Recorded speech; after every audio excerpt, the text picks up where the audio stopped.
Hey there, Stampers and Crafters. Tammy Williams here with another Tuesday Tips from Tammy.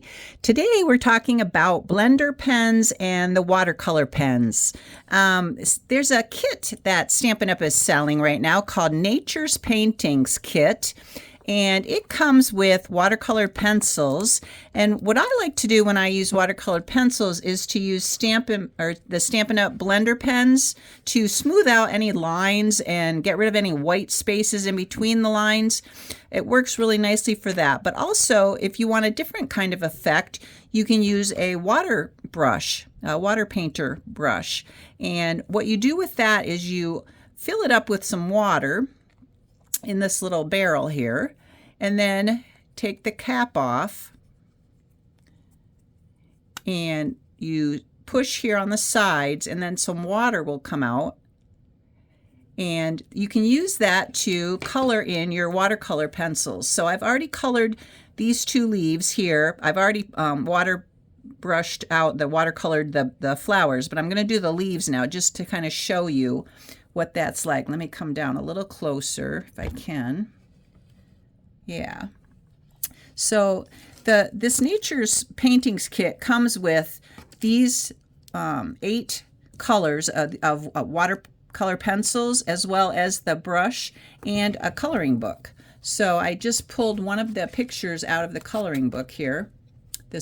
You get 2 of each picture. Let's see if I can show you a few of them here. So it's a really fun thing to do. Like, I love coloring. It takes me back to my childhood. So I colored these leaves with 2 different colors. I used this garden green here that came with the kit.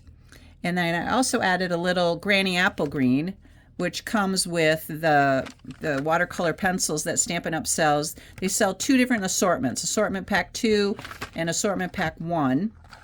And Assortment Pack 1 has 1, 2, 3, 4, 5, 6, 7, 8, 9, 10, 11, 12, 13 pencils. It's got the white and the black and the gray and then all these other colors, like Old Olive. And this Assortment 2 has the granny apple green and the crushed curry and some of the other colors that if you want to, mix and match, you can with the ones that come in the kit or standalone. So I added some granny apple green as well as the garden green to this leaf, and I'm just going to add a little water to it now.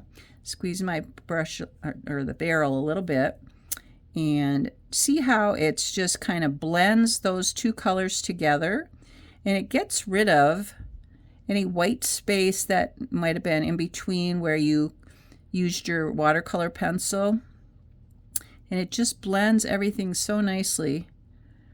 So I wanted to show you the watercolor versus the blender pen. So this is the watercolor. And then let me put the cap on that.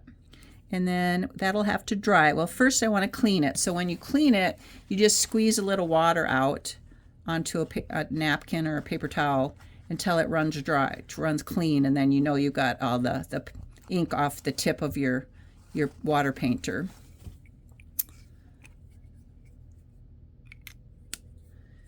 Now I'm going to use a blender pen, and these come 3 to a pack, and they're dual tipped. So you basically get 6 blender pens. So let me open this up, and then I'm going to do this other leaf using the blender pen. And the blender pens have some type of solution inside of them that also will mix your watercolor pencils together and just smooth out any lines, make the color more smooth and more blended. So there, that looks quite nice. So there, that's how it looks after you're done with the watercolor, the water painter or the blender pen. So those 2 things are my tip of the day of what you can use when you are coloring with watercolor pencils to smooth out your ink, your lines, and get a more blended look to your image. Thanks for watching. This is Tammy with TammyLovesStamping.com. Make sure you go to my website, sign up for my newsletter, and God bless. Goodbye.